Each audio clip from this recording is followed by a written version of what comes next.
किसी समय की बात है, एक हरा भरा घना जंगल था जिसमें हर तरह के जीव जंतु रहते थे। इस जंगल के पास एक छोटा सा गांव भी था जहां के लोग अक्सर जंगल से लकड़ी और अन्य संसाधन लेने आते रहते थे।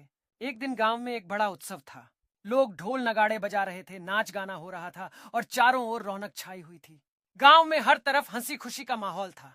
बड़े बड़े ढोल और नगाड़ों की आवाज दूर जंगल तक सुनाई दे रही थी। तभी अचानक मौसम बिगड़ गया और एक जोरदार आंधी और तूफान आ गया। तेज हवाओं ने गांव में हर तरफ उथल पुथल मचा दी।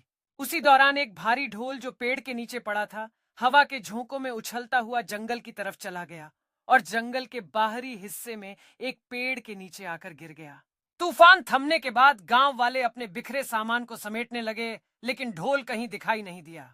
ढोल का जंगल में गिर जाना गांव वालों के लिए अनजान था और इसी तरह वह वहीं पड़ा रह कुछ दिन बीत गए। जंगल में एक सियार था जो कई दिनों से भूखा था और भोजन की तलाश में इधर उधर भटक रहा था। भूख के मारे उसकी हालत खराब हो रही थी।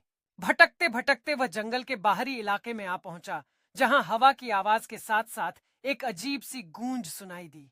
ये आवाज धम धम की तरह आ रही थी। सियार ने पहले ऐसी आवाज कभी नहीं सुनी थी और यह आवाज उसे डरावनी लगी। डरा हुआ सियार रुक गया और सोचने लगा, ये कैसी आवाज है? शायद ये कोई खतरनाक जानवर है जो यहाँ छिपा है। अगर मैं इसके पास गया तो शायद यह मुझ पर हमला कर दे। लेकिन भूख के कारण वह ज्यादा देर नहीं रुक सका और उसने हिम्मत जुटाई।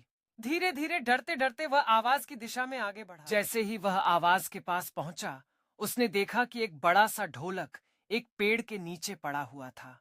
ढोलक से यह आवाज आ रही थी क्योंकि तेज हवा चलने पर उसकी झिल्ली बार बार हिलती और धम धम की आवाज पैदा होती। सियार ने ढोलक को चारों ओर से देखा और कुछ पल के लिए राहत महसूस की, क्योंकि अब उसे लगने लगा कि यह कोई जानवर नहीं बल्कि कुछ और ही है। लेकिन सियार की भूख उसे चैन नहीं लेने दे रही थी। उसने सोचा, अगर यह ढोल इतना बड़ा है और आवाज भी इतनी जोर से कर रहा है तो इसके अंदर जरूर कुछ मांस होगा। शायद कोई जानवर इसे खाकर यहाँ छोड़ गया होगा। यह सोचकर उसने ढोल को अपने नुकीले दांतों से फाड़ने की कोशिश की। वह उसे नोचने खरोंचने लगा, लेकिन ढोल के अंदर कुछ भी नहीं था। उसकी सारी मेहनत बेकार गई। सियार थककर वहीं बैठ गया और सोचने लगा, मुझे बिना सोचे समझे डर नहीं जाना चाहिए था। मैंने इस ढोल की आवाज से डरकर सोच लिया था कि यह कोई खतरनाक चीज है।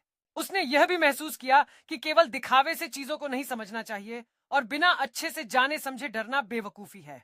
अगर उसने पहले ही ढोल को ध्यान से देखा होता तो उसे पता चल जाता कि यह एक खाली ढोल है।